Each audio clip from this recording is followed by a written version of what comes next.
remercions d'être venus si nombreux. Alors c'est carton plein.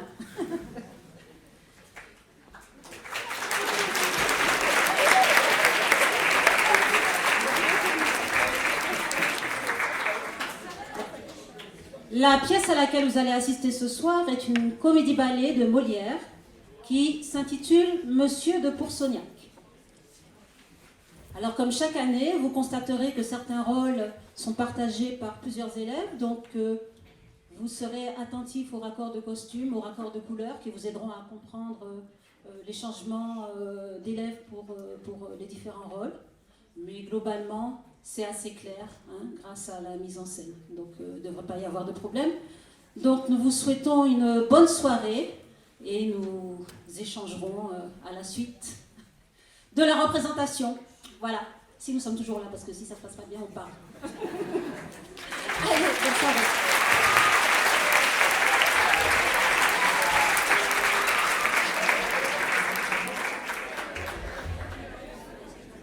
Petite précision, n'oubliez pas d'éteindre vos portables. Ah, excuse-moi, Ludovic, j'ai oublié de te faire le signe.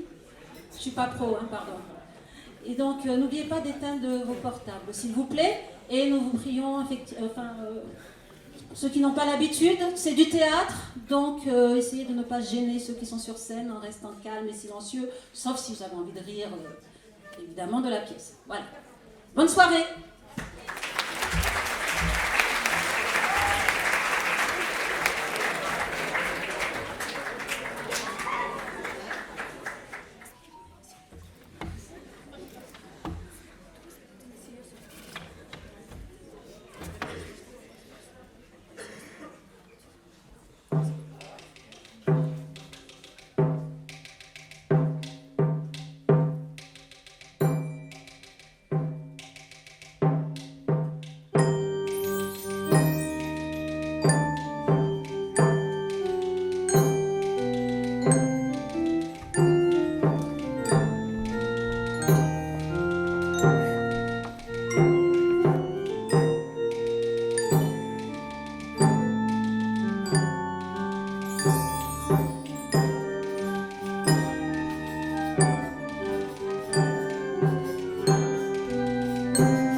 J'en regarde de tous côtés, je n'aperçois rien. Et aussi la Yogeniri, mais prends bien garde qu'il ne vienne personne. Reposez-vous sur moi et dites ardument ce que vous avez à vous dire. Avez-vous imaginé pour notre affaire quelque chose de favorable? Et croyez-vous, Eraste, pouvoir venir à bout de détourner ce fâcheux mariage que mon père s'est mis en tête? Au moins, y travaillons-nous fortement. Et déjà, nous avons préparé un bon nombre de batteries pour renverser ce dessin ridicule. Par ma foi, voilà votre père. Ah! C'est par nous, dites! Non, ne bougez, je m'étais trompée. Mon Dieu, Nerine, que tu es sotte de nous donner de ces frayeurs! Oui, belle Julie, nous avons dressé pour cela quantité de machines. Et nous ne feignons point de mettre tout cela en usage sur la permission que vous m'avez donnée. Ne nous demandez point. Tous les ressorts que nous ferons jouer, vous en aurez le divertissement. Et comme en comédie, il est bon de vous laisser le plaisir de la surprise et de ne point vous avertir de tout ce que l'on vous fera voir. C'est assez de vous dire que nous avons en main divers stratagèmes tout prêts à se produire dans l'occasion. et que l'ingénieuse Nérine et la droite Brigali entreprennent l'affaire. Assurément, votre père se moque-t-il de vouloir vous engager à son avocat de Limoges, monsieur de Pourceaugnac, qu'il n'a vu de sa vie et qui vient par le coche vous enlever à notre barbe? Faut-il que 3 ou 4 000 écus de plus sur la parole de votre oncle lui fasse rejeter un amant qui vous agrée? Et une personne comme vous est-elle faite pour un limousin? S'il a envie de se marier, que ne prend-il une limousine et ne laisse-t-il en repos les chrétiens? Le seul nom de monsieur de Pourceaugnac m'a mis dans une colère effroyable. J'enrage monsieur de Pourceaugnac. Quand il y aurait que ce nom-là, monsieur de Pourceaugnac, j'y brûlerai mes livres, ou je romperai ce mariage. Vous ne serez point madame de Pourceaugnac. Pourceaugnac, Pourceaugnac, Pourceaugnac. Cela se peut-il souffrir? Non. Pourceaugnac est une chose que je ne saurais supporter. Nous y jouerons tant de pièces, nous y ferons tant de niche sur niche, que nous referons à l'image de monsieur de Pourceaugnac. Voici notre subtil napolitain qui vous dira des nouvelles. Monsieur, votre homme arrive. Je l'ai vu être aller d'ici pour accoucher le coche et dans la cuisine où il est descendu pour déjeuner. Je l'ai étudié une bonne grosse demi-heure et je le sais déjà par cœur. Pour sa figure, je ne veux point vous en parler. Vous verrez de quelle la nature l'a dessiné et si l'ajustement qui l'accompagne, il répond comme il faut. Mais pour son esprit, je vous avertis par avance qu'il est des plus épais qui se fassent. Que nous trouvons en lui une matière tout à fait disposée pour ce que nous voulons, et qu'il est homme enfin à donner dans tous les panneaux qu'on lui présentera. Nous dis-tu vrai? Oui, si je me connais en gens. Madame, voilà un illustre. Votre affaire ne pourrait être mise dans les meilleures mains. C'est le héros de notre siècle pour les exploits dont il s'agit. Un homme qui 20 fois en sa vie pour servir ses amis à affronter généreusement les galères et qui, tel que vous le voyez, exilé de son pays pour je ne sais combien d'actions honorables qu'il a généreusement entreprises. Et je suis confie des nuages dont vous m'honorez, et je pourrais vous en donner avec plus de justice sur les merveilles de votre vie, et principalement sur la gloire que vous acquitte lorsqu'avec tant d'honnêteté, vous pipatez au jeu pour 12 000 écus, ce jeune seigneur étranger que l'on mena chez vous. Lorsque vous fîtes galamment ce faux contrat qui ruina toute une famille. Lorsqu'avec tant de grandeur d'âme, vous souteniez le dépôt qu'on vous avait confié. Et que si généreusement on vous prêtait témoignage à faire pendre ces deux personnages qui ne l'avaient pas mérité. Ce sont petites bagatelles qui ne valent pas qu'on en parle. Et vos éloges me font rougir. Ah, je veux bien épargner votre modestie, mais laissons cela.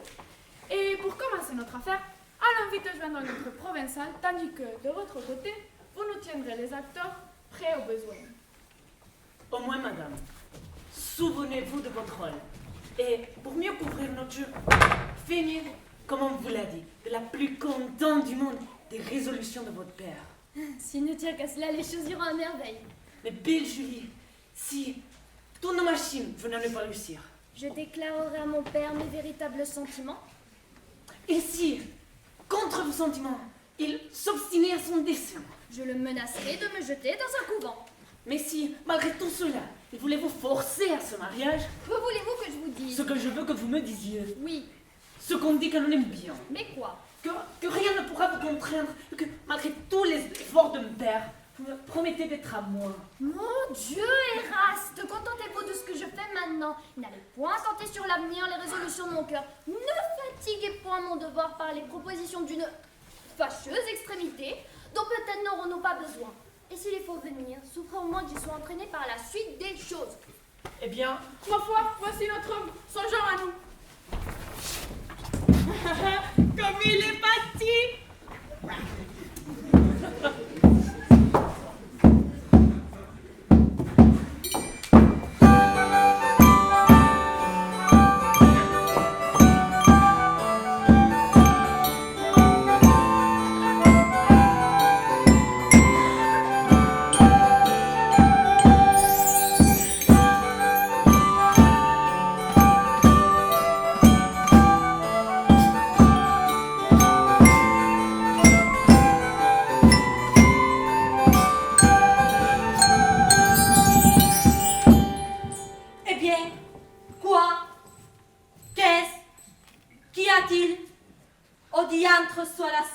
imbéciles et les sottes gens qui y sont.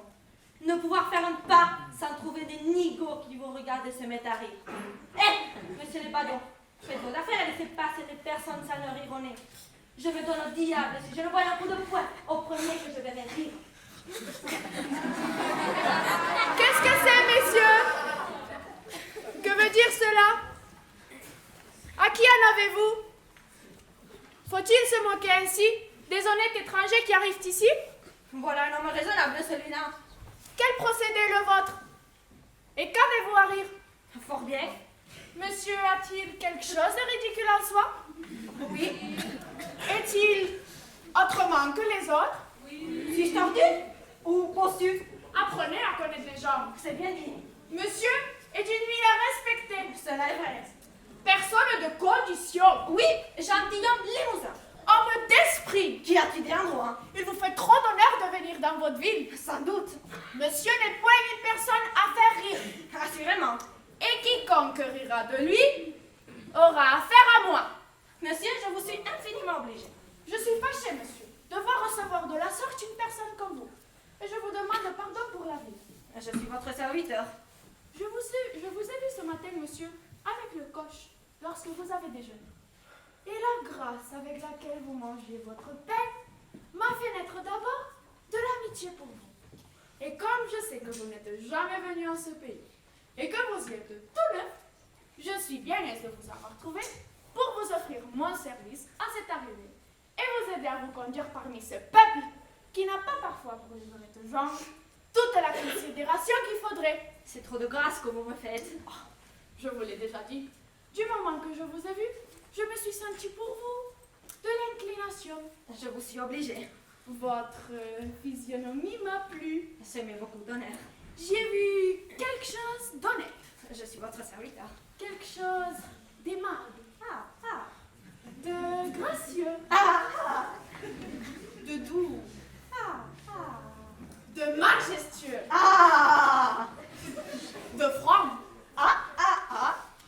et de cordial. Je vous assure que je suis tout à vous. Je vous ai beaucoup d'obligations. C'est du fond du cœur que je parle. Je le crois.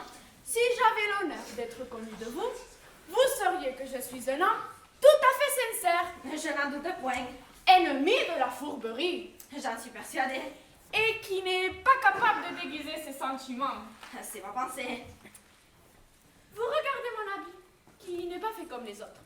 Mais je suis originaire de Naples, à votre service. Et j'ai voulu conserver un peu et la manière de s'habiller et la sincérité de mon pays. C'est fort bien fait. Pour moi, j'ai décidé de me mettre à la mode de la coupe pour la campagne. Ma foi, cela vous va mieux qu'à tous nos courtisans. C'est comme a dit mon tailleur. L'habit est propre et riche. Et il fera du bruit ici. Sans doute. N'irez-vous pas au Louvre? Il faudra bien aller faire ma cour. Le roi sera ravi de vous voir. Je le crois. Avez-vous arrêté un logis? Non, j'allais en chercher un. Je serais bien aise d'être avec vous pour cela. Et je connais tout ce pays-ci. Ah, qu'est-ce ceci? Que vois-je? Quelle heureuse rencontre, monsieur le Pourcegnage! Que je suis ravi de vous voir. Comment? Il semble que vous ayez peine à me reconnaître. Monsieur, je suis votre serviteur. Est-il possible que 5 ou 6 années m'aient ôté de bonne mémoire et que vous reconnaissiez plus le meilleur ami de toute la famille des Pourcegnats? Pardonnez-moi. Ma foi, je ne sais qui il est. Il n'y a pas un seul Pourcegnac à Limoges que je ne connaisse depuis le plus grand jusqu'au plus petit. Je ne fréquentais que dans le temps où j'y étais. Et j'avais l'honneur de vous voir presque tous les jours. Vous ne vous remettez point de tout cela. Si fait, je ne le connais point. Vous ne vous remettez point de mon visage. Si, je ne le connais point. Vous ne vous ressouvenez pas que j'ai eu le bonheur de boire avec vous je ne sais plus combien de fois. Excusez-moi. Je ne sais ce que c'est. Comment appelez-vous ce traiteur à Limoges qui fait si bonne chère? Petit Jean? Le voilà. Nous allions le plus souvent chez lui, nous réjouir. Et comment nommez-vous ce lieu à Limoges où l'on se promène? Le cimetière des arrêts? Justement, c'est où je passais de si douces heures à jouir de votre agréable conversation. Vous ne vous remettez point de tout cela. Excusez-moi, je me le remets. Diable emporte si je m'en souviens. Il y a 100 choses comme cela qui passent de la tête.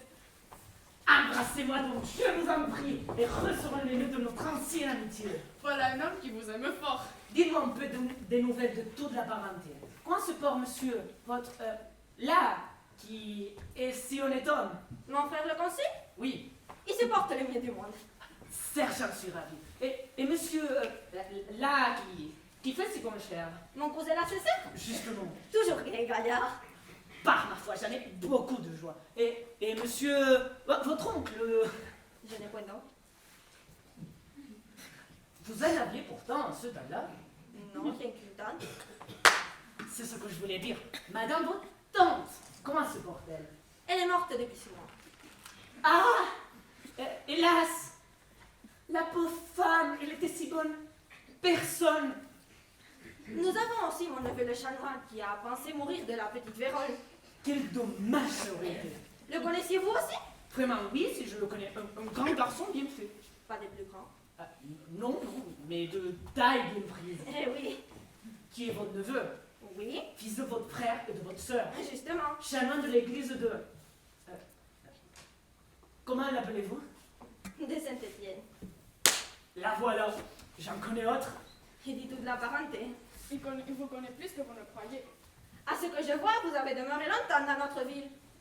2 ans entiers.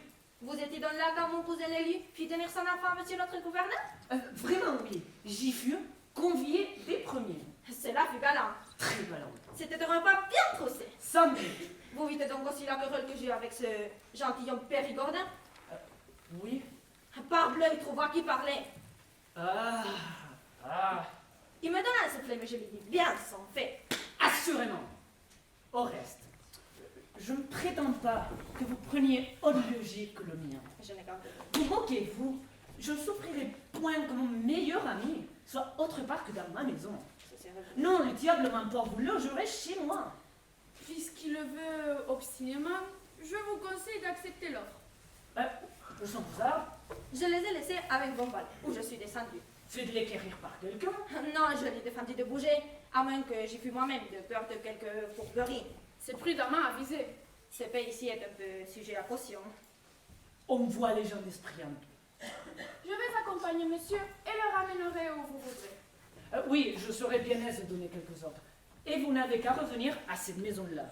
Nous sommes à vous tout à l'heure. Je vous attends avec impatience. Voilà une connaissance où je ne m'attendais point. Il a l'ami d'être honnête homme. Par ma foi, monsieur de Poursognac, on vous donnera de toutes les façons. Les choses se préparent et je n'ai qu'à frapper.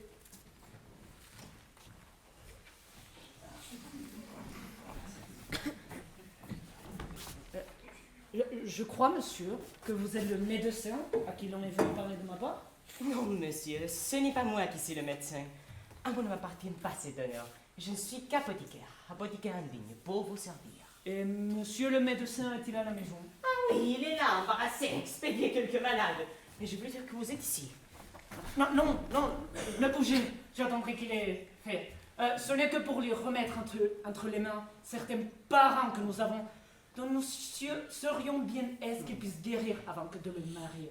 Oh, je sais ce que c'est, je sais ce que c'est. Et j'étais venu quand on lui avait parlé de cette affaire. Ma foi, vous ne pouviez pas vous adresser à un médecin plus habile. C'est un homme qui sait la médecine à fond, comme je ne m'apprends par Dieu.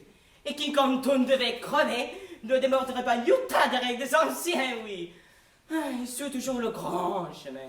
Le grand chemin qui ne va point chercher midi à 14 heures. Et pour tout l'or du monde, il ne voudrait point avoir guéri une personne d'autre remède que ce que la faculté lui permet.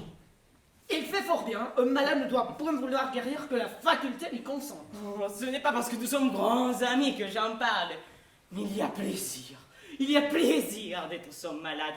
Et j'aimerais mieux mourir de ces remèdes que de guérir de ceux d'un autre. Car, quoi qu'il puisse arriver, on assurait que les choses sont toujours dans l'ordre. Et quand on meurt sous sa conduite, vos héritiers n'ont rien à vous reprocher. C'est une grande consolation pour un défunt. Assurément. On est bien aise au moyen d'être mort, méthodiquement. Au reste, il n'est pas de ces médecins qui marchandent les maladies. C'est un homme expéditif qui aime à dépêcher ses malades. Et quand on doit mourir, cela se fait publier le plus vite du monde. En effet, il n'est rien tel que sortir promptement d'affaire. Cela est vrai. À quoi ton bon bagulier t'en tourner autour du pot? Il faut y trouver vitement le court et le long d'une maladie. Vous avez raison. Voilà déjà 3 de mes enfants dont il m'a fait l'honneur de conduire la maladie. Et qui sont morts en moins de 4 jours. Tandis qu'entre la main d'un autre aurait langui plus de 3 mois. C'est bon d'avoir des amis comme cela.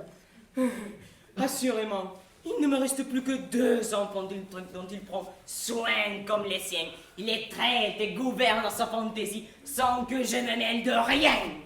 Et le plus souvent, quand je retourne de la ville, je suis tout étonné que je le trouve purgé ou saigné par son ordre. Voilà des soins fort obligeants. Les voici qui viennent.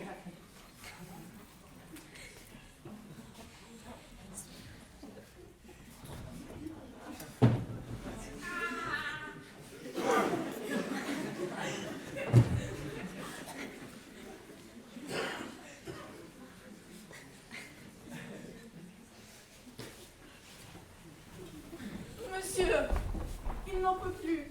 Il dit qu'ils sont dans la tête les plus grandes douleurs du monde. Le malade est un sot.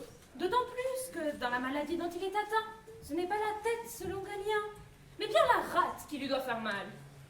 Quoi qu'en soit, monsieur, il a toujours depuis cela son cours de vente depuis 6 mois. Bon, c'est signe que le dedans se dégage. Nous l'irons visiter dans 2 ou 3 jours. Mais s'il mourra en ce temps-là, ne manquez pas de nous en donner avis, car il n'est pas de la civilité que médecin visite un mort. Mon père, monsieur, est malade de plus en plus. Ce n'est pas notre faute. Nous lui donnons des remèdes. Que ne guérit-il? Combien a-t-il été saigné de fois? 15, monsieur, depuis 20 jours. 15 fois saigné? Oui. Et il ne guérit point? Non, monsieur. C'est signe que la maladie n'est pas dans le sang. Nous le ferons purger autant de fois pour voir si elle n'est pas dans les fumeurs. Et si rien ne nous réussit, nous l'envoyerons au bain. Voilà le fin. Voilà le fin de la médecine. C'est moi, messieurs, qui vous ai envoyé parler ces jours passés pour une part un peu troublée d'esprit que nous serions bien à ce que vous puissiez loger chez vous afin que de le guérir avec plus de commodité et qu'il soit vu de moins de monde. Oui, monsieur. Nous avons déjà disposé de tout. Et promettons d'en avoir tous les soins imaginables. Le voici.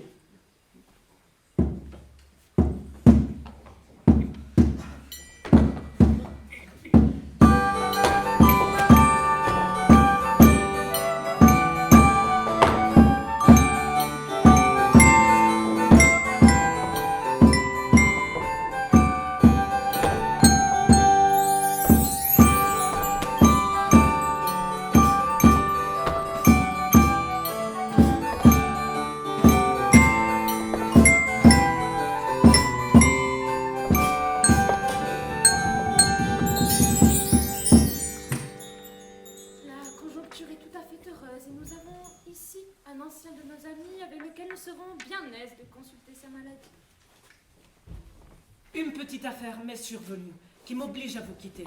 Mais voilà des personnes entre les mains de qui je vous laisse qui vous traiteront pour moi du mieux qu'il leur sera possible. Le devoir de notre profession nous y oblige, et c'est assez que vous nous chargez de ce soin. Ce sont ces maîtres d'hôtel, il faut que ce soit un homme de qualité. Oui, monsieur. Nous vous assurons que nous vous traiterons méthodiquement et dans toutes les régularités de notre art. Mon Dieu, il ne me faut point tant de cérémonie, et je ne viens pas ici pour incommoder. Un tel emploi ne nous donne que de la joie. Voilà toujours 6 pistoles d'avance en attendant ce que j'ai promis. Non, s'il vous plaît, je n'entends pas que vous fassiez des dépenses et que vous n'envoyez rien acheter pour moi. Mon Dieu, laissez faire, ce n'est pas ce que vous pensez. Je vous demande de me traiter qu'un ami. C'est ce que je veux faire. Je vous recommande, messieurs, de ne point le laisser sortir de vos mains, car parfois il veut s'échapper. Ne vous mettez pas en peine. Je vous prie de m'excuser de l'incivilité que je commets. Vous vous moquez, c'est trop de grâce que vous me faites.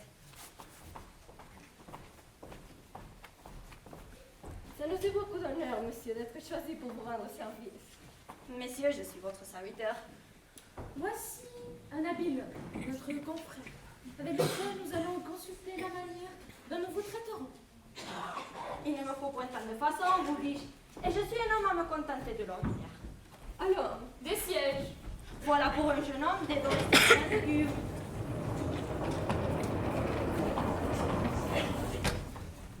Allons, monsieur, prenez place, monsieur. Votre très humble valet. Que veut dire cela? mangez-vous bien, monsieur? Oui, et bois encore mieux. Cette grande appétition du froid et de l'humide est une indication de la chaleur et sécheresse qui est au-dedans. Dormez-vous fort? Oui, quand j'ai bien soupé. Faites-vous des songes? Quelquefois. De quelle nature sont-ils? De la nature des songes. Quel diable de conversation est cela? Vos déjections, comment sont-elles? Ma foi, je ne comprends rien à toutes ces questions. Et je veux plutôt voir un coup. Un peu de patience. Nous allons raisonner sur votre affaire devant vous et nous le ferons en français. Quel grand raisonnement faut-il pour manger un morceau? Comment se soit qu'on ne puisse guérir une maladie sans la connaître parfaitement, qu'on ne puisse parfaitement la connaître sans en établir l'idée particulière, par ses signes, diagnostics et problématiques. Vous me permettrez, messieurs, d'entrer en considération de la maladie dont il s'agit, avant que de toucher à la thérapeutique et au remède qu'il nous conviendra faire pour la parfaite curation du zèle. Je vous dis donc, messieurs, que notre malade ici présent est touché, affecté, possédé, attaqué de cette sorte de maladie que nous nommons fort bien mélancolie hypocondriaque. Sorte de maladie très fâcheuse. Nous l'appelons mélancolie hypocondriaque pour la distinguer des deux autres, car le célèbre Galien établit doctement à son ordinaire 3 espèces de cette même maladie que nous nommons mélancolie. Ainsi appelé non seulement par les latins, mais encore par les grecs, ce qui est bien à remarquer pour notre affaire. Cette tristesse, accompagnée de crainte et de défiance, cette physionomie, ces yeux rouges et hagards, cette habitude du corps menu, grêle, velu et noir, pourrait bien dégénérer ou en manie, ou en fichie, ou en apoplexie, ou même en légère frénésie et fureur. Il ne vous sera donc pas difficile de convenir des soins que nous devrions faire à monsieur. Premièrement, je suis d'avis qu'il soit phlébotomisé libéralement, c'est-à-dire que les saignées sont fréquentes et plantureuses. Et même si le mal est opiniâtre, de lui ouvrir la veine du front et que l'ouverture soit large, afin que le gros sang puisse sortir. D'où procède la et même de le purger, désopiler et évacuer par purgatif propre et convenable. C'est à propos ensuite qu'il prenne un bain d'eau pure et nette, avec force, petit éclair, afin de purifier par l'eau la féculence de l'humeur crasse et d'éclaircir par le lait la noirceur de cette vapeur. Mais avant toute chose, je trouve qu'il est bon de le réjouir par agréable conversation, chant et instruments de musique, à quoi il n'y a pas d'inconvénient d'y joindre quelques danseurs, afin que leur mouvement, disposition et agilité puissent exciter et réveiller la paresse de ces esprits engourdis qui occasionnent l'épaisseur de son sang, d'où procède la maladie. Voici le remède que nous imaginons et auquel pourront être joints beaucoup d'autres meilleurs par monsieur notre maître ancien, suivant l'expérience, jugement, suffisance et lumière qu'il s'est acquise dans notre art. Dixi.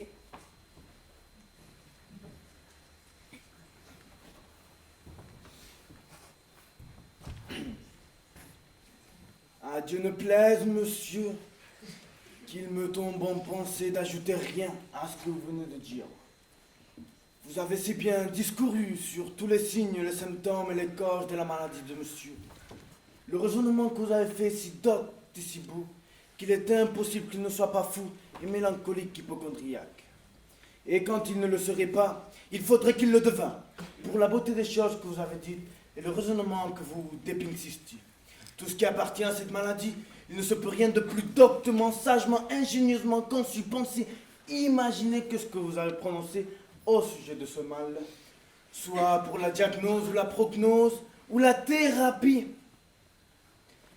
Et il ne me reste rien ici que de féliciter monsieur d'être tombé entre vos mains et de lui dire qu'il est trop heureux d'être fou pour éprouver l'efficace et la douceur des remèdes que vous avez si judicieusement proposés. Je les approuve tous. Manibus et penibus, descendo intuam sententiam. Tout ce que j'y voudrais, c'est de faire les signer les purgations nombre impair. Numéro Deus impari gaudet. De prendre le lait clair avant le pain. De lui composer un fronteau où il entre du sel. Le sel est symbole de la sagesse. De faire blanchir les murailles de sa chambre pour dissiper les ténèbres de ses esprits. Album est disgregativum visus. Et de lui donner tout à l'heure un petit lavement pour servir de prélude et d'introduction à ses judicieux remèdes, dont s'il a à guérir, il doit recevoir du soulagement. Fasse le ciel que ces remèdes, monsieur, qui sont les vôtres, réussissent aux malades selon notre intention. Messieurs, il y a une heure que je vous écoute. Est-ce que nous jouons une comédie? Non, monsieur, nous ne jouons point. Qu'est-ce que tout ceci? Et que voulez-vous dire avec votre galimatia et vos sottises? Bon, dire des injures. Voilà un diagnostic qu'il nous manquait pour la confirmation de son mal. Et cela pourrait bien dégénérer en manie. Avec qui m'a-t-on mis ici? Autre diagnostic, la sputation fréquente. Laissons cela et sortons d'ici. Autre encore, l'inquiétude de changer de place. Qu'est-ce que donc que toute cette affaire? Et que me voulez-vous? Vous guérir, selon l'ordre qui nous a été donné. Me guérir? Oui. Parbleu, je ne suis pas malade. Mauvais signe lorsqu'un malade ne sent pas son mal. Je vous dis que je me porte bien. Nous sommes médecins, qui voyons clair dans votre constitution. Si vous êtes médecin, je n'ai que faire de vous. Et je me moque de la médecine. Voilà un homme plus fou que nous ne pensons. Mon père et ma mère n'ont jamais voulu de remède. Et ils sont tous de morts sans l'assistance des médecins. Nous ne nous étonnons pas qu'ils aient engendré un fils qui est insensé. Alors, procédons à la curation et par la douceur exilante de l'harmonie, adoucissons, ménifions et angoissons les grottes d'esprit que nous voyons prêts à s'enflammer.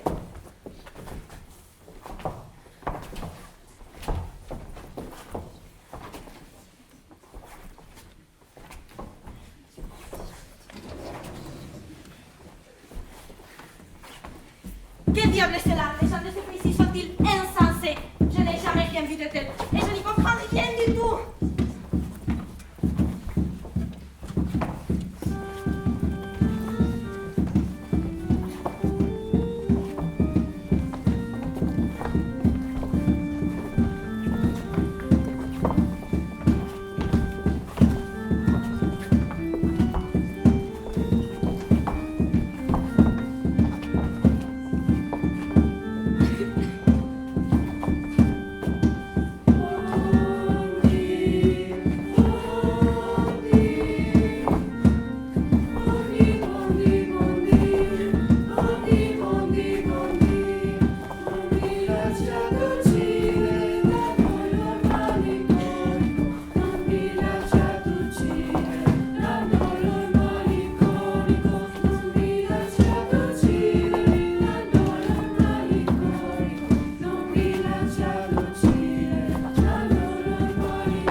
Un petit remède pour prendre, s'il vous plaît, s'il vous plaît. Comment je n'ai que faire de cela? Il a tout ordonné, monsieur. Il a tout ordonné. Ah, que de bruit! Prenez, monsieur, prenez. Il ne vous point mal. Il ne vous point mal. Ah! C'est un petit blister, un petit blister. Il est bénin. Prenez, monsieur, prenez. Il vous point. C'est pour dégager. Allez.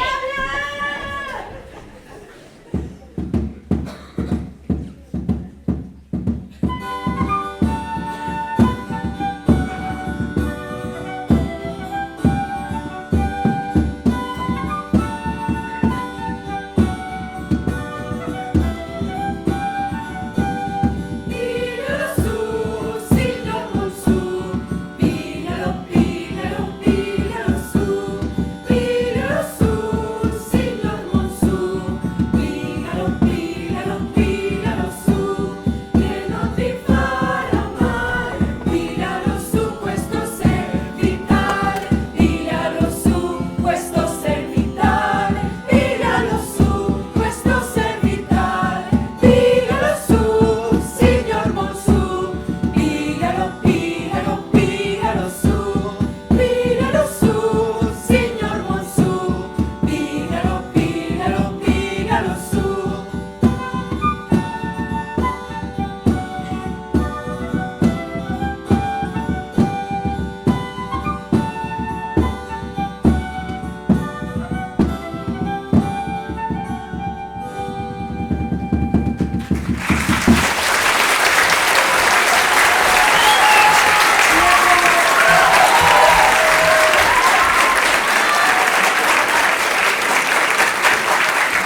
tous les remèdes que nous avions mis et s'est dérobé à tous les obstacles que nous concevons de lui faire. C'est être bien ennemi de soi-même que de fuir des remèdes aussi salutaires que les vôtres. Marquer un cerveau démonté est une raison dépravée que ne vouloir pas guérir. Mais vous l'aurez guéri haut la main. Sans doute, car il y aurait eu complications de 12 maladies. Cependant, voilà 50 pistoles bien acquises qu'il vous fait perdre. Nous, nous n'entendons point les perdre et prétendons le guérir en dépit qu'il en est. Il est lié et engagé à nos rebelles. Nous voulons le faire saisir. Nous le trouverons comme déserteur de la médecine et infracteur de nos ordonnances. Mais vous avez raison. Vos remèdes étaient en coup sûr, et c'est de l'argent qu'ils vous volent. Où pouvons-nous en avoir des nouvelles? Chez le bonhomme Oronte, assurément, dont il est venu épouser la fille, et qui, ne sachant rien de l'infirmité de son gendre futur, voudra peut-être se hâter de conclure le mariage. Nous irons lui parler tout à l'heure. Vous ne ferez point mal. Laissez-nous faire. C'est fort bien dit à vous. Et si vous m'en croyez, vous n'aurez à souffrir qu'il ne se marie que vous ne l'ayez pensé tout votre soul. Laissez-nous. Je vais, de mon côté, dresser une autre batterie. Et le beau-père est aussi dupe que le gendre. Monsieur, Vous avez, monsieur, un certain monsieur de Pourceaugnac qui doit épouser votre fille. Oui, je l'attends de Limoges. Et il devrait être arrivé. aussi l'est-il.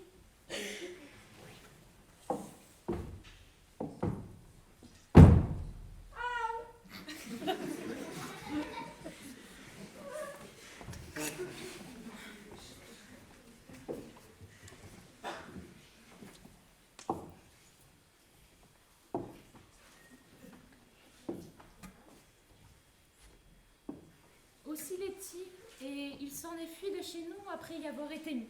Et nous vous défendons, de la part de la médecine, de procéder au mariage que vous avez conclu, avant que nous l'ayons dûment préparé à cela et mis en état de procréer des enfants bien conditionnés, et de corps et d'esprit.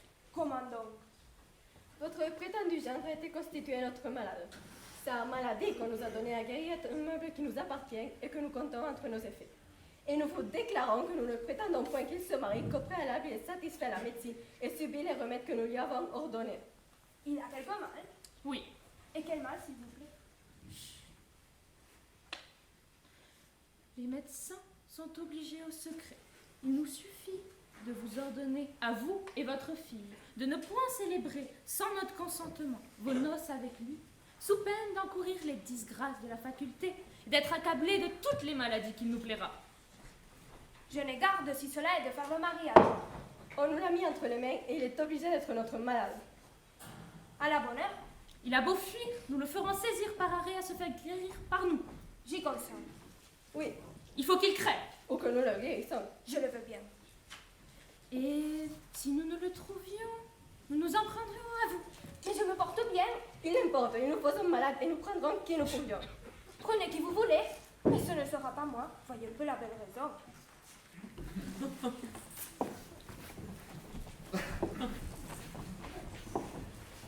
Monsieur, avec les vostres permissions, je suis un tranché marchand flamand qui voudrait bien vous demander un petit nouvelle. Quoi, monsieur? Mettez le chapeau sur le test, monsieur, s'il vous plaît. Dites-moi, monsieur, ce que vous voulez. Moi, le dirai rien, monsieur, si vous ne mettrez pas le chapeau sur le test. Soit, qu'y a-t-il? Vous connaissez point un stifile un certain monsieur Oronte? Oui, je le connais. Et quel homme est-il, monsieur, s'il vous plaît? Un homme comme les autres. Je vous demande, monsieur, si c'est un homme riche qui a du bien. Oui, Mais riche beaucoup, grandement? oui. Oh, j'en suis aise beaucoup, Mais monsieur. pourquoi cela? Laisse, monsieur, pour une petite raison de conséquence pour nous. Mais encore, pourquoi?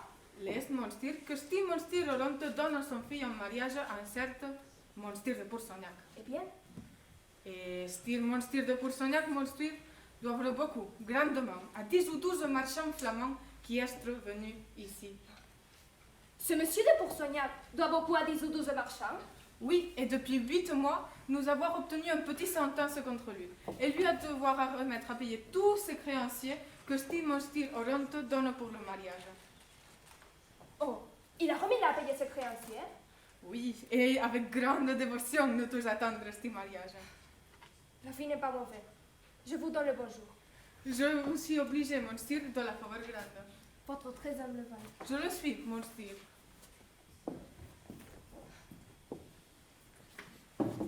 Cela ne va pas mal. Quittons notre ajustement de flamand pour songer à d'autres machines. Et tâchons de semer tant de soupçons et de divisions entre le beau-père et le gendre que cela rompe le mariage prétendu. Tous deux aussi sont propres à gober les hameçons qu'on leur veut tendre. Et entre nous autres fourbes de la première classe, nous ne faisons que nous jouer lorsque nous trouvons un gibier aussi facile que celui-là.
Monsieur, qu'avez-vous? Tout ce que je vois me semble lavement. Comment donc? Vous ne savez pas ce qui m'est arrivé dans ce logis, à la porte duquel vous m'avez conduit? Non, vraiment, qu'est-ce que c'est? Je pensais y être régalée comme il faut. Eh bien, Je vous laisse entre les mains de monsieur. Les médecins habillés de noir, dans une chaise, tête de peau, comme ainsi soit, il est fou, bandit, ses pantalons, allégramente morceau pour Sognac. Apothicaire, lavement. Prenez, monsieur, prenez. Il est vite là. C'est pour déterger, pour déterger.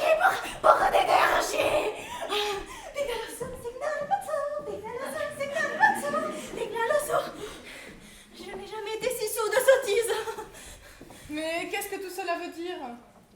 Cela veut dire que cet homme-là, avec ses grandes embrassades, est un fourbe qui m'a mis dans cette maison pour se moquer de moi et me faire une pièce. Mais cela est impossible. Sans doute. Ils étaient une douzaine de possédés après mes choses. Et j'ai eu toutes les peines du monde à m'échapper de leurs pattes. Voyez un peu, les mines sont bien trompeuses, et je l'aurais cru le plus affectionné de vos amis. Voilà un de mes plus grands étonnements. Comme il est possible qu'il y ait des fourbes comme cela dans le monde.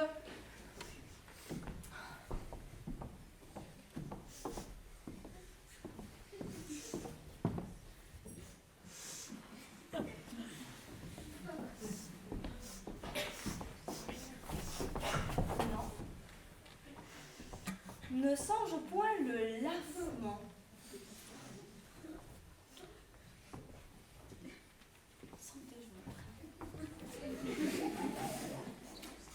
Oh! Il y a quelques petites choses qui approchent de cela. J'ai l'odorat et l'imagination tout remplis de cela. Et il me semble que je vois une douzaine de lavements qui me couchent en joue. Oh, voilà une méchanceté bien grande. Et les hommes sont bien traîtres et scélérats. Enseignez-moi de grâce le logis de Monsieur Oronte. Je suis bien aise d'y aller tout à l'heure. Vous êtes donc de complexion amoureuse. Et vous avez ouï parler que Monsieur Oronte a une fille? Oui, je viens d'épouser. L'épouser? Oui. En mariage? De quelle façon donc? C'est une autre chose et je vous demande pardon. Qu'est-ce que cela veut dire? Rien. Mais encore? Rien, vous dis-je, j'ai un peu parlé trop vite. Je vous prie de me dire ce qu'il y a là-dessous. Cela n'est pas nécessaire. De grâce, Point, je vous prie de m'en dispenser. vous n'êtes donc point de mes amis. Si fait, on ne peut l'être davantage. Vous devez donc rien me cacher. C'est une chose où il y va de l'intérêt de son prochain. Afin de vous obliger de m'ouvrir votre cœur, voici une petite bague que je vous prie de garder pour l'amour de moi. Laissez-moi consulter un peu si je le puis faire en conscience. C'est un homme qui cherche son bien et qui tâche de pourvoir sa fille le plus avantageusement qu'il est possible. Et il ne faut nuire à personne. Ce sont des choses qui sont connues à la vérité, mais j'irai les découvrir à un homme qui les ignore, et il est défendu de scandaliser son voisin. Cela est vrai. Mais d'autre part, voilà un étranger qu'on veut surprendre, et qui vient, de bonne foi, se marier à une fille qu'il ne connaît pas, qu'il n'a jamais vue. Un gentilhomme plein de franchise, pour qui je me sens de l'inclination, qui me fait l'honneur de me tenir pour son ami, prend confiance en moi, et me donne une bague à garder pour l'amour de lui.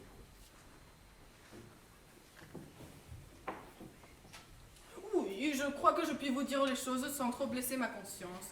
Mais tâchons de vous les dire le plus doucement qu'il nous sera possible et d'épargner les gens le plus que nous pourrons. De vous dire que cette fille-là mène une vie déshonnête, cela serait un peu trop fort. Cherchons pour nous exprimer quelques termes plus doux. Le mot de galante aussi n'est pas assez. Et celui de coquette à cheveux me semble propre à ce que nous voulons. Et je puis m'en servir pour vous dire honnêtement ce qu'elle est. Mais l'on me veut donc prendre pour dupe? Peut-être, dans le fond, n'y a-t-il pas tant de mal que tout le monde croit? Et puis il y a des gens, après tout, qui se mettent au-dessus de cette sorte de choses et qui ne croient pas que leur honneur dépende. Je suis votre serviteur, et je ne veux point me mettre sur la tête un chapeau comme celui-là. J'en ai mal et le front levé dans la famille des Poursognac. Oh, voilà le père. Ce vieillard, là? Oui, je me retire.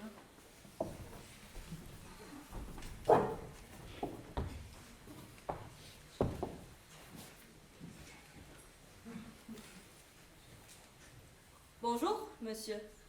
Bonjour. Serviteur, monsieur, serviteur. Vous êtes monsieur Oronde, n'est-ce pas? Oui. Moi, c'est monsieur de Poursognac. À la bonne heure.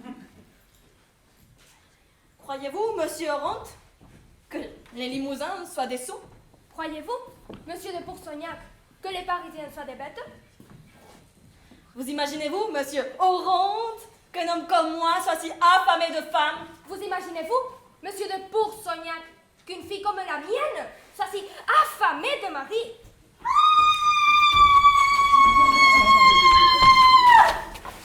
On vient de me dire, mon père, que monsieur de Poursognac est arrivé.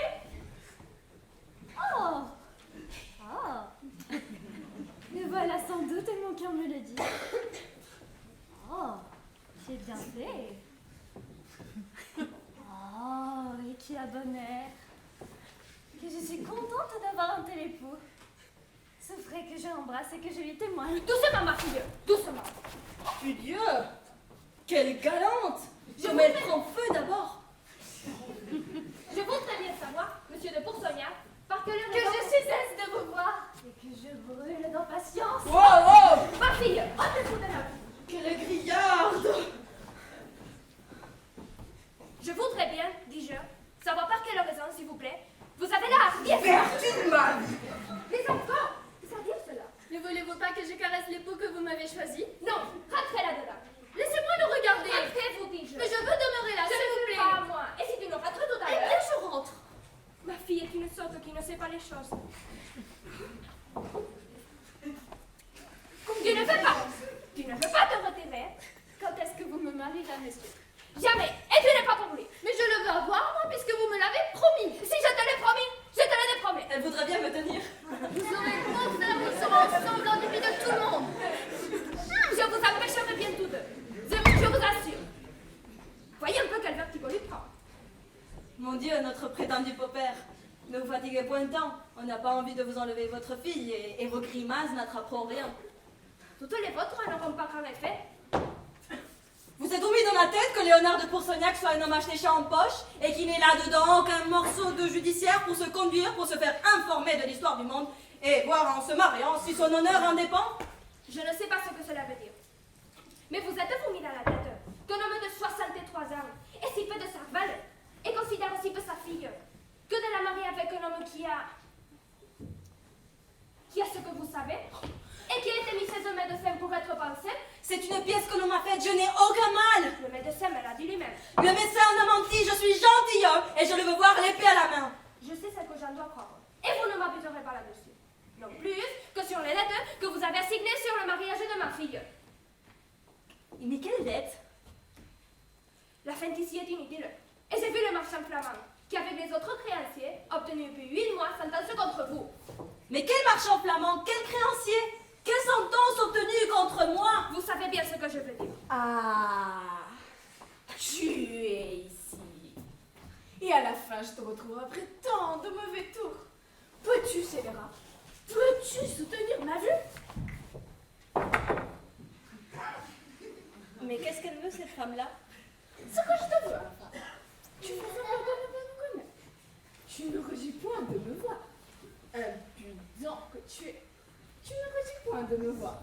Vous savez, monsieur, vous, donc, on m'a dit que vous épousez la fille. Je vous déclare que je suis sa femme. Il y a 7 ans, en passant à Pénédas, le fripon m'a tant câblé de caresses qu'il a conquis mon cœur et m'a obligé par tous les moyens de l'épouser. Oh, Mais que diable y a ceci? le traître m'a quitté 3 ans après, sous prétexte de quelques affaires qu'il appelait dans son pays. Et depuis, nous n'avons reçu aucune nouvelle. Alors que j'ai perdu toute l'espérance de les retrouver. Quelqu'un m'informa qu'il était arrivé dans cette ville. Et depuis, j'espérais de le retrouver. Voilà une étrange effrontée. Impudent que tu es. Moi, je suis votre mari. Infâme! Oses-tu dire le contraire? Et tu le sais bien par ma foi, que c'était que trop vrai. Et plus au ciel que ça ne fut, et que tu me laisses laisser dans l'innocence et la tranquillité dans lequel mon âme vivait. Et je ne serais pas réduite à faire le triste personnage que je joue à présent, voyant un mari cruel qui méprisait toute ardeur que j'ai pour lui et m'abandonne, mortel foulage.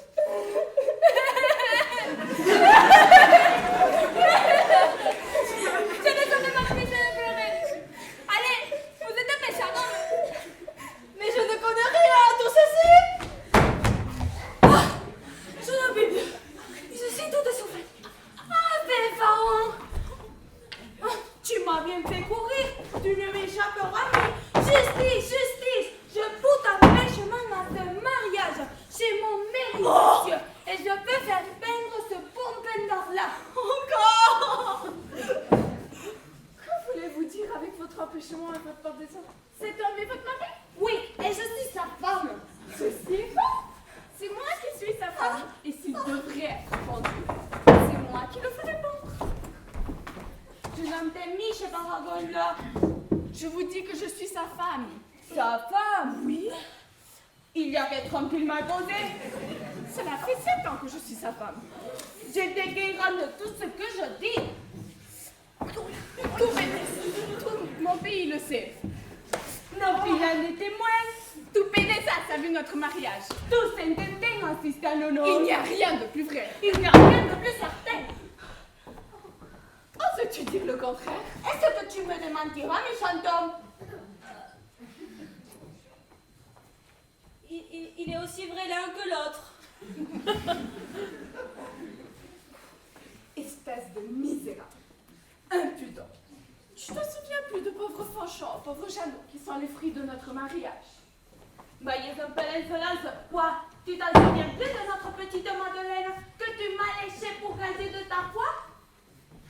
Viens, Voilà Fanchon. deux impudentes corognes. Viens, Jeannot. Venez voir un père dénaturé.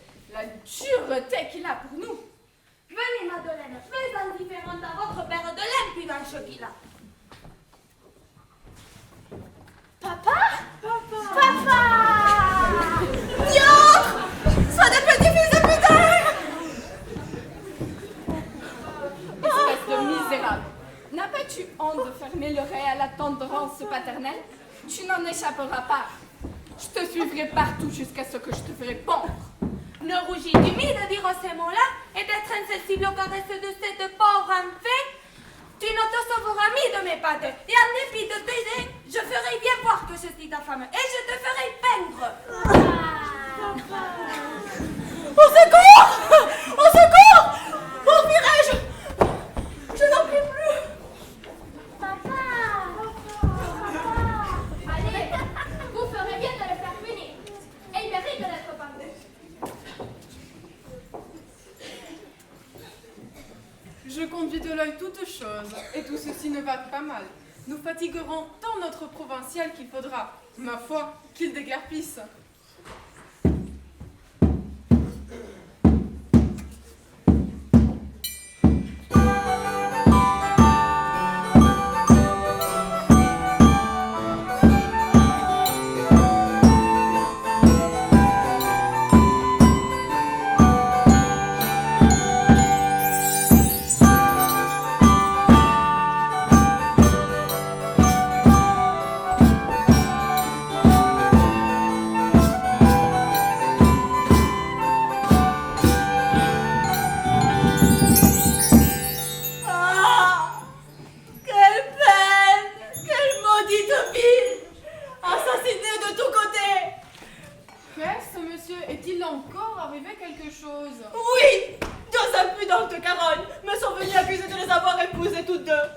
Oh, voilà une méchante affaire. Et la justice en ce pays-ci est rigoureusement diable contre cette sorte de crime.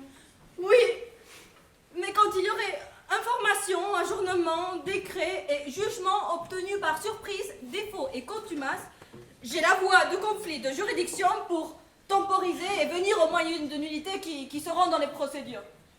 Voilà, on parlait dans tous les termes, monsieur, et l'on voit que vous êtes du métier. Moi? Point du tout. Je suis gentilhomme. Il faut bien, pour parler ainsi, avoir étudié la pratique. Point. Ce n'est que le sens commun qui me fait juger que je serai toujours reçu à mes faits justificatifs et qu'on ne me saurait condamner sur une simple accusation, sans confrontation et récollement avec mes parties. Mais en voilà du plus fin encore. Non, je ne connais rien du tout à ces mots-là. Il me semble bien que le sens commun d'un gentilhomme peut bien aller à concevoir ce qui est du droit et de l'ordre de la chicane, mais non pas à savoir les vrais termes. Ce sont que quelques mots que j'ai retenus en lisant les romans. Ah, fort bien. Pour vous montrer que je ne connais rien du tout à cette chicane-là, je vous prie de me mener chez quelque avocat pour consulter mon affaire. Je le veux, et vais vous mener chez un homme fort habile. Mais j'ai auparavant à vous avertir de n'être point surpris de sa manière de parler. Il a contracté du barreau une certaine habitude de déclamation qui fait que l'on dirait qu'il chante. Et vous prendrez pour musique tout ce qu'il vous dira. Peu importe comme il parle, pourvu qu'il me dise ce que je veux savoir.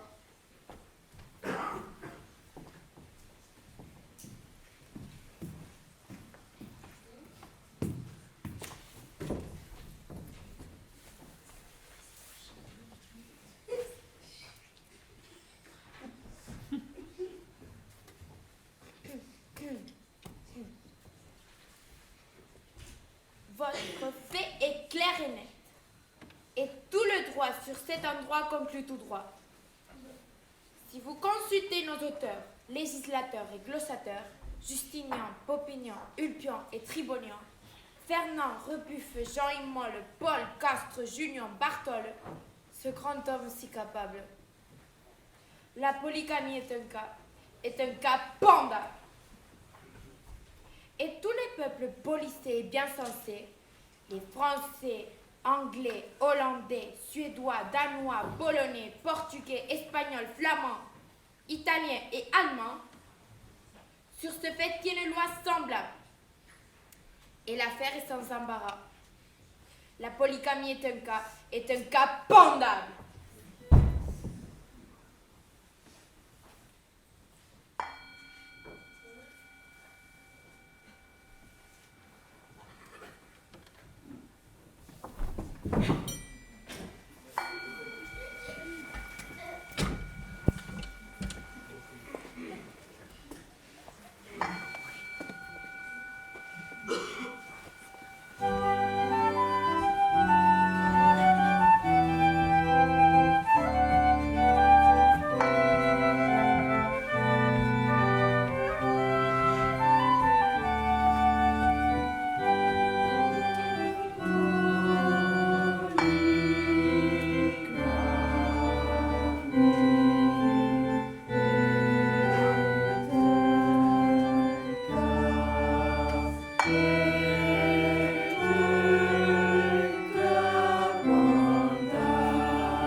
vérité de la justice de ce pays et des apprêts qu'on faisait déjà pour sa mort, qu'il veut prendre la fuite. Et pour se dérober avec plus de facilité aux gens que je lui ai dit qu'on avait mis aux portes de la ville pour l'arrêter, il s'est résolu à se déguiser. Et le déguisement qu'il a pris est la vie d'une femme. Je veux bien le voir dans cet équipage. Songez de votre part à achever la comédie. Et lorsque je jouerai mes scènes avec lui, allez-vous-en, vous entendez bien? Oui, Et lorsque je l'aurai mis où je veux, fort bien. et quand le père aura été averti par moi, Cela va le mieux du monde. voici notre demoiselle. Allez vite, qu'il en nous va ensemble.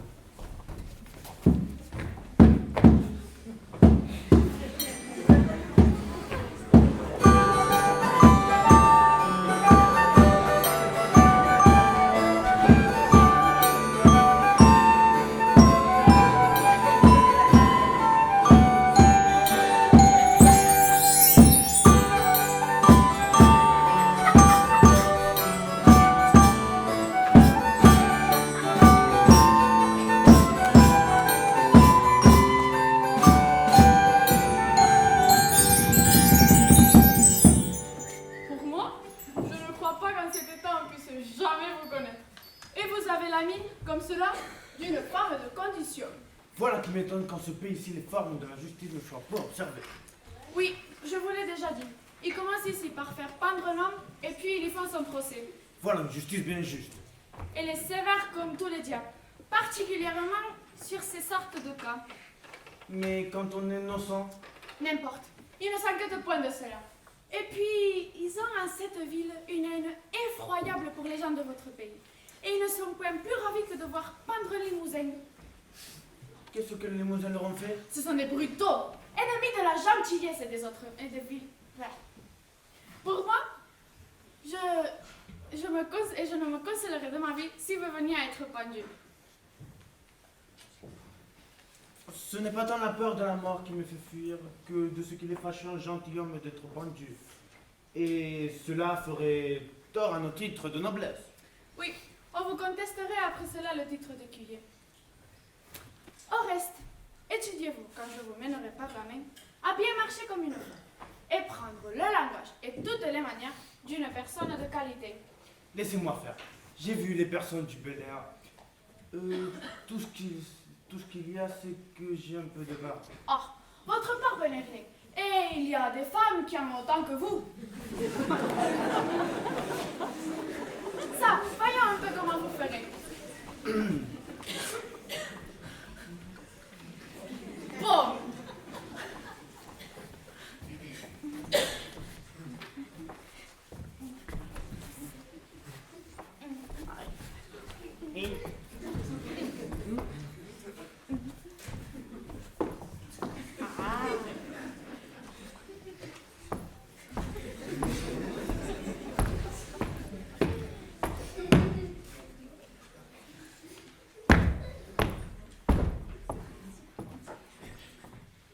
Allons donc. Non. Ah. Allons donc, mon carrosse! Où est-ce que mon carrosse? Mon Dieu, qu'on est misérable de voir des gens comme cela! Est-ce qu'on me fera attendre toute la journée sur le pavé? Et qu'on ne me fera pas venir mon carrosse? Fort bien. Oh là! Oh! Cocher petit laquais! Ah, petit fripon, que de coups de fou je vous ferai donner tantôt! Petit laquais! Petit laquais! Où est-ce donc mon petit laquais? Ce petit laquais ne se trouvera-t-il point? Ne me fera-t-on point venir un petit laquais? Est-ce que je n'ai pas un petit laquais dans le monde? Voilà qui va à merveille. Mais je remarque une chose. Cette coiffe est un peu trop déliée. J'en vais quérir une, un peu plus épaisse pour mieux vous cacher le visage en cas de quelque rencontre. Que deviendrai-je cependant? Attendez-moi là, je suis à vous dans un moment. Vous n'avez qu'à vous promener.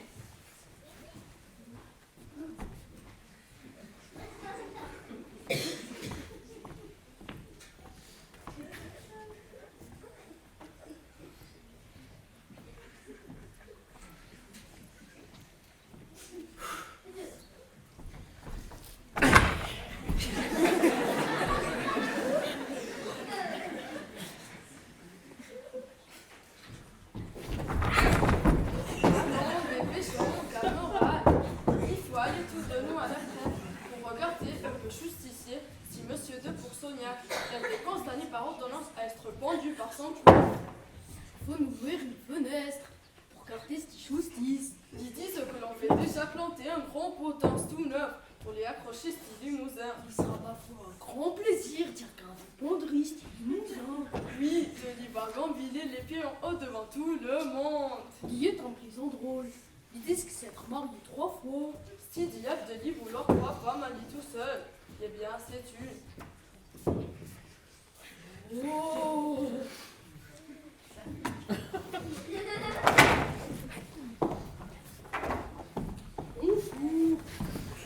Mademoiselle, Que faites-vous là?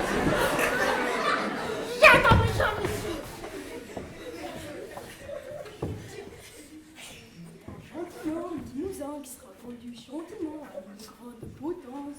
Je n'ai pas de curiosité. Vous, mademoiselle, vouloir échouer vous à la crève, nous faire voir à vous un petit pendement bien joli. Je vous rends grâce. Il est là, mon petit étoile. Debout!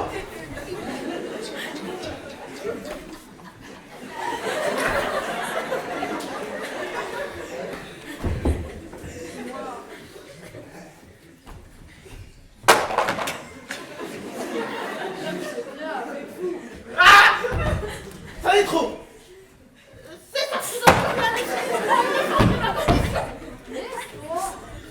Et moi qui veux le coucher. Moi le faire bien, moi. Faut l'avoir menti. Faut l'avoir menti toi-même. Au secours! À la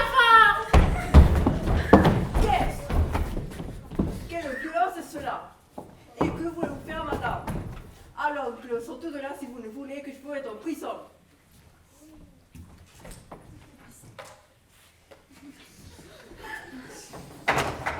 Parti, bon. Toi ne l'as pas point.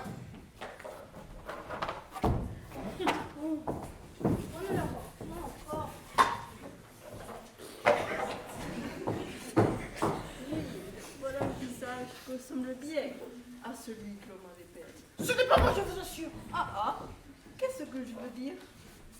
Je ne sais pas. Pourquoi donc dites-vous cela? Ou rien. Voilà un discours qui marque quelque chose. Et je vous être prisonnière. Et de grâce. Non, à votre mine, à vos discours, il faut que vous soyez ce monsieur Poursognac que l'on cherche, qu'il soit déguisé de la sorte. Et vous viendrez en prison tout à l'heure. Hélas, Oh ciel, que veut dire cela? ils m'ont découvert. Oui, c'est de quoi je suis ravie. Monsieur, pour l'amour de moi, vous savez que nous sommes amis il y a longtemps. Je vous conjure de ne le point mener en prison. Non, il m'est impossible. Vous êtes homme d'accommodement. N'y a-t-il pas moyen d'ajuster cela avec quelques pistoles? Il faut lui donner de l'argent pour vous laisser aller. Faites vite!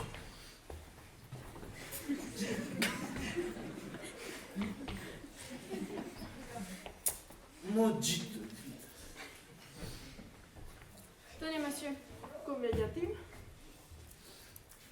1, 2, 3, 4, 5, 6, 7, 8, 9, 10. Non, mon ordre est trop exprès. Mon Dieu! Attendez. Dépêchez, donnez-lui encore autant. Mais Dépêchez-vous, vous dis-je, et ne perdez point de temps. Vous auriez un grand plaisir quand vous seriez pendu. Ah!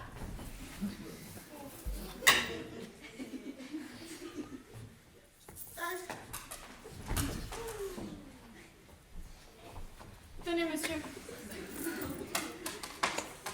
Il faut donc que je m'enfuie avec lui, car il m'aurait point ici de se occuper de moi. Laissez donc moi le conduire et ne bougez point d'ici. Je vous prie donc d'en avoir un grand soin. Je vous promets de ne point quitter si ce n'est que je l'ai mis en lieu de sûreté. Ne perdez point de temps. Je vous aime tant que j'aimerais que vous fussiez déjà bien loin. Que le ciel te conduise. Par ma foi, voilà une grande dupe. Mais voici. Oh! Quelle étrange aventure! Quelle fâcheuse nouvelle pour un père! Pauvre honte que je te plaigne! Que diras-tu? Et comment pourras-tu supporter cette douleur mortelle? Mais qu'est-ce? Quel malheur me présage-tu? Monsieur! cousin, ce traître de monsieur de Poursognac, vous enlève votre fille. Il m'enlève ma fille! Oui, elle en est devenue si folle qu'elle vous quitte pour le suivre. Et l'on dit qu'il a un caractère pour se faire aimer de toutes les femmes. Allons vite à la justice! Des archers après eux!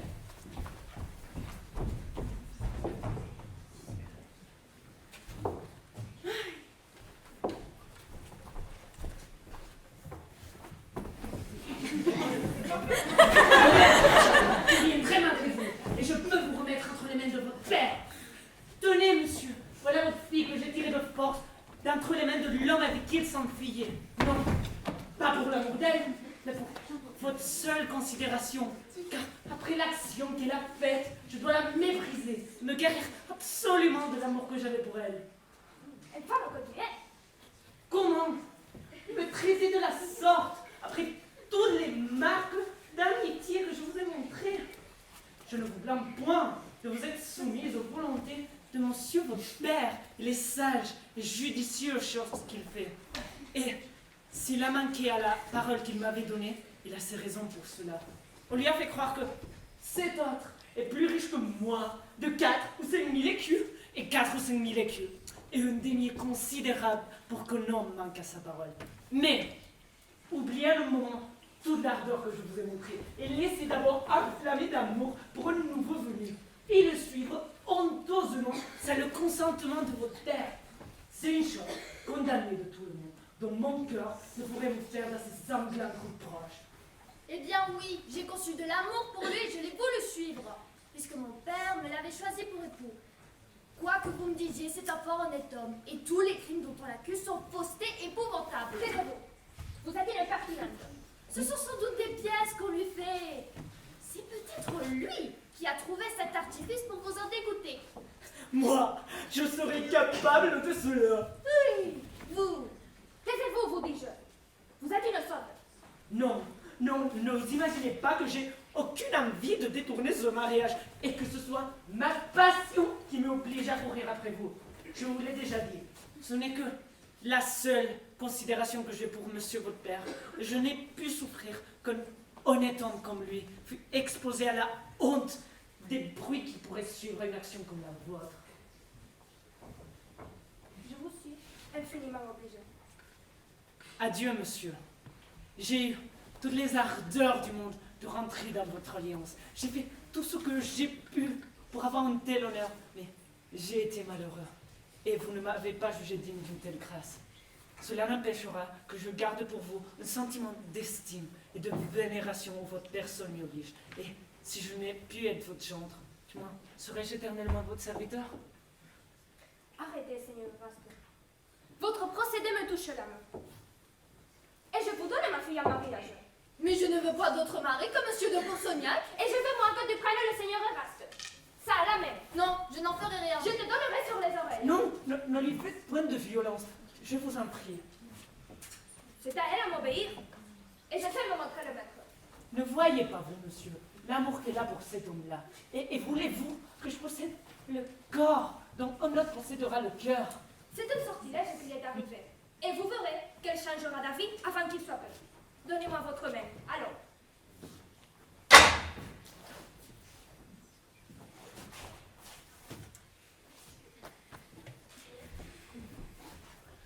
Ne vous imaginez pas que je vous prends la main pour l'amour de vous.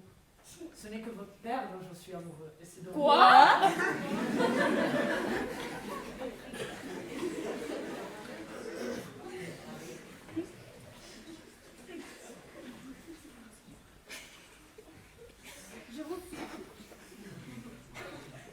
Je vous suis beaucoup obligée.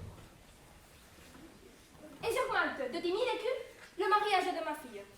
Alors, que l'on fasse venir le notaire pour placer le contrat. En attendant qu'ils viennent, nous pouvons jouir du divertissement de la saison et faire entrer les masques que les bruits de noces de monsieur de Poursognac attirent ici de tous les endroits de la ville.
tous ensemble. Dansons, sautons, jouons-nous. Lorsque nous vivons ensemble, c'est tout ça que ce me semble. Sont ceux qui sont les plus fous, sont ceux qui sont les plus fous. Ne songeons qu'à nous réjouir. Ne songeons qu'à nous réjouir. La grande affaire et le plaisir. La grande affaire et le plaisir. Ne songeons qu'à nous réjouir. Ne songeons qu'à nous réjouir.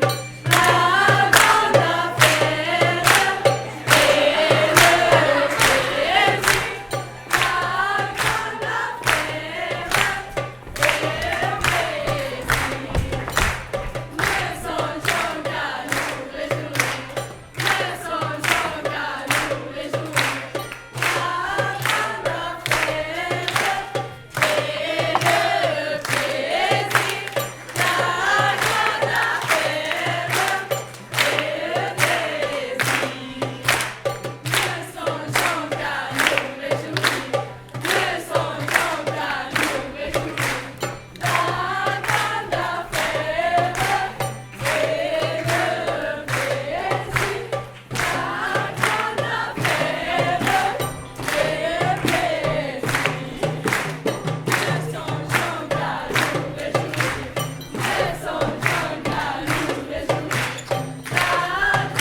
affaire et le plaisir.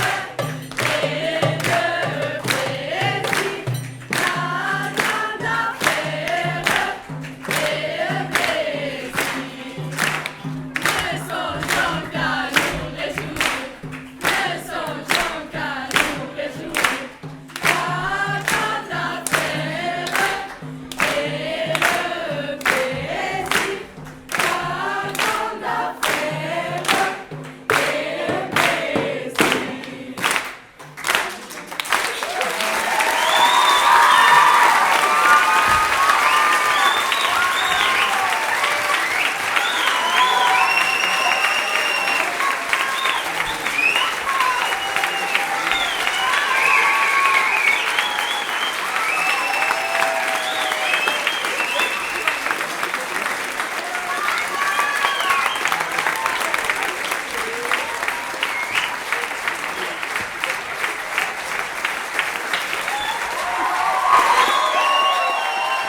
C'est le moment des remerciements.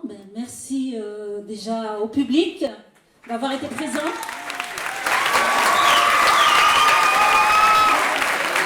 D'avoir encouragé le jeune comédien par vos rires et vos réactions qui les ont portés pendant toute la représentation.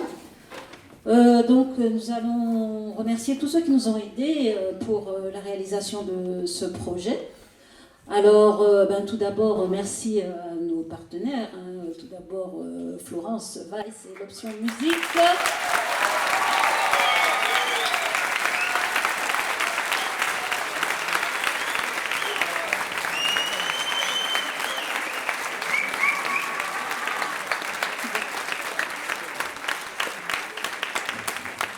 Merci aussi à l'option art plastique avec Julien Rochebreux. Voilà, c'est eux qui ont fait le décor du fond.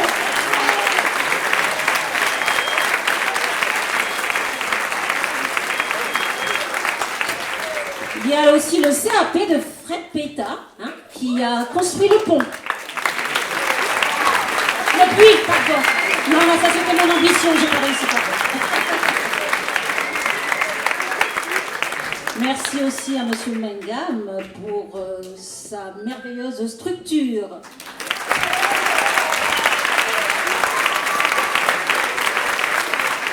Et ce soir, je n'oublierai pas tout le staff pour le staff audiovisuel avec Ludovic Jani et tous les élèves qui l'ont accompagné.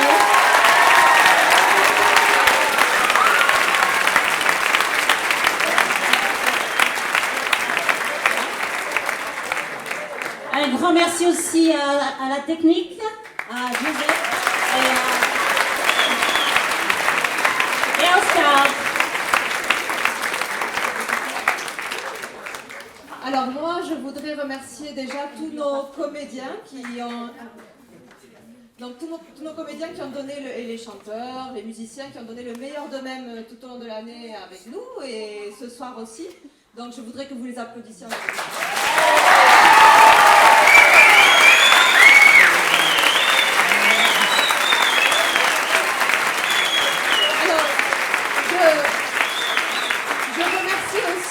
Monsieur Salvin et Madame Chaloupi qui nous permettent tous les ans de mener à bien ce projet.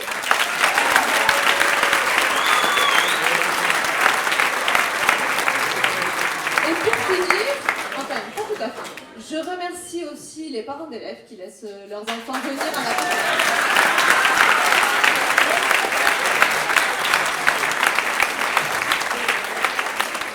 Alors il faut savoir aussi que les membres de la MOPA participent tous les ans aussi au projet parce qu'ils nous aident à partir à Toulouse, voir le conservatoire et recevoir aussi la visite du conservatoire. Donc on les remercie aussi.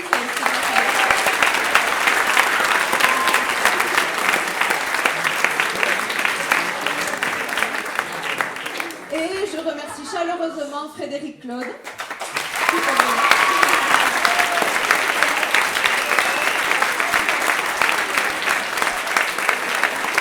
Qui tous les ans nous aide à la mise en scène de la pièce par son intervention 2 fois dans l'année et toute la journée aujourd'hui ainsi que demain.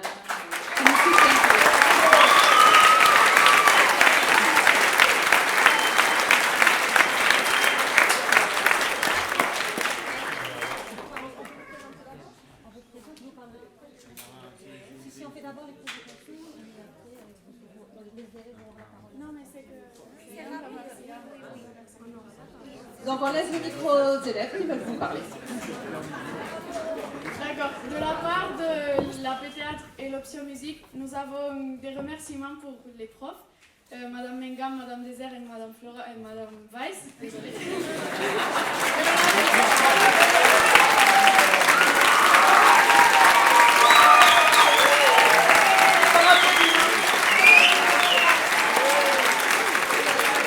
Alors, je tiens à dire que, bon, l'an dernier, nous avons beaucoup apprécié les fleurs. Mais là, ça se mange.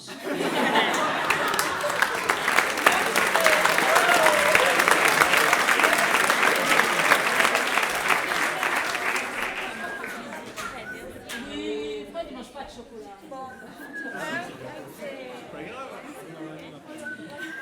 Alors, pour ma part, je vais maintenant remercier les élèves de l'option musique.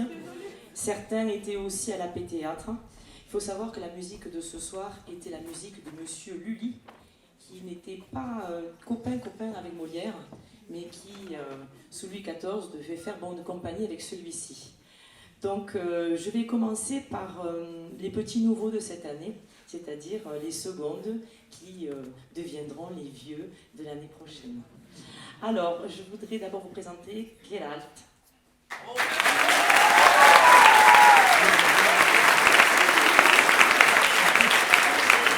Puis Daniel.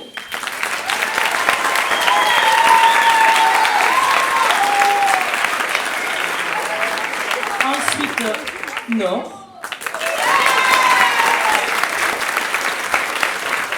Puis Judith.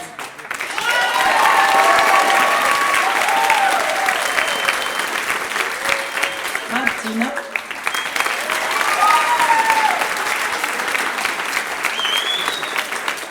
celui qui maniait les percussions comme personne, Paolo.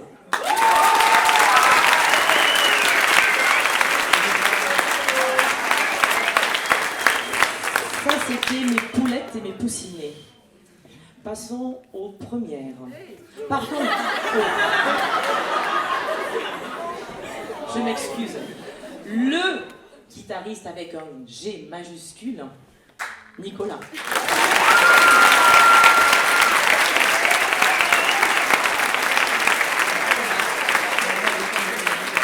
Un petit plus pour Nicolas. Nicolas est le seul élève de seconde pro à venir à l'option musique. Et ça, c'est très bien.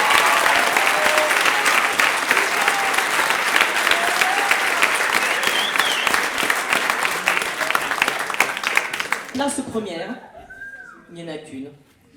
C'est Laïa.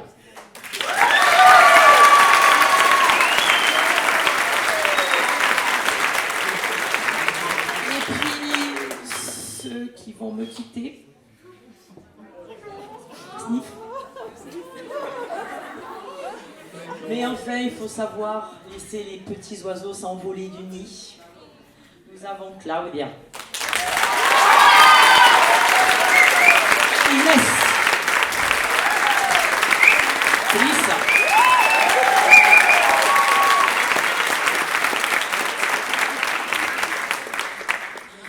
Et alors? Je ne peux que fermer les yeux, mon cœur battant la chamade comme chaque année. Le seul, l'unique, j'en perds ma voix, c'est Marc!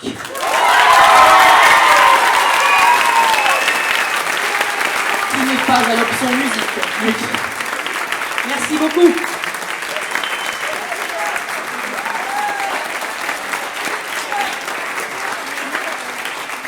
Alors, si jamais nous collaborons l'année prochaine, on te laissera présenter les élèves après, parce que nous, forcément, après, ça sera nul. Bon, désolé. D'accord? Non, vous êtes bien, mais bon, alors on va essayer. Bon, alors on va vous présenter les élèves de l'AP Théâtre. Ils sont tous en seconde, désolé. Alors, je vais commencer par la belle mais capricieuse Julie, qui est jouée par Léa. Léa, là.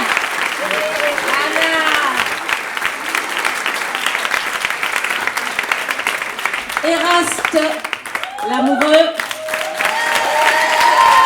Daniel.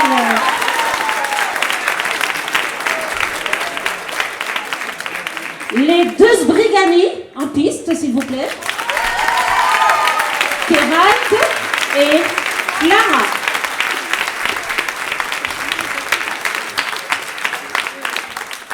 Dans le rôle de Monsieur de Poursognac, que vous avez pu voir en 3 exemplaires, Anna. Anna, reste là. Chloé. Et la ravissante Adam.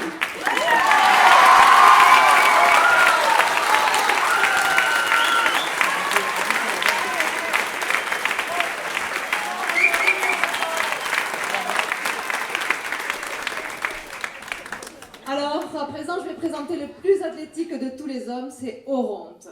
Et dans le rôle d'Oronte, Judith.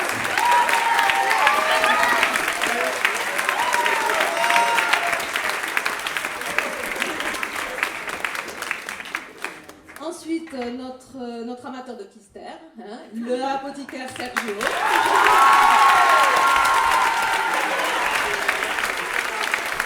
Et ces 3 médecins, Clémentine, Chénia et Adam.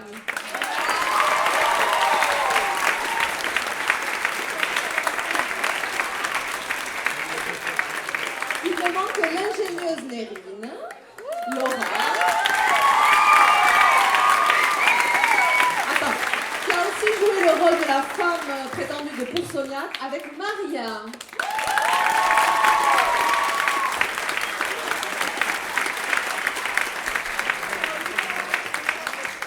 ensuite nos deux petits Suisses qui ont eu des petits problèmes de casque.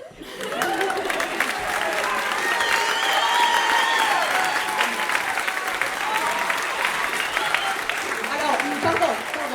Nord et Gustave, j'ai oublié de leur prénom. Nord et Gustave. Et dans le rôle de l'ex-ange, Zoé.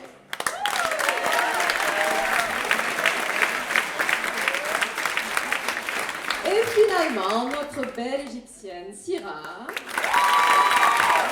qui a aussi joué le rôle de l'avocate et d'une paysanne. Voilà. Merci à tous et à l'année prochaine, j'espère.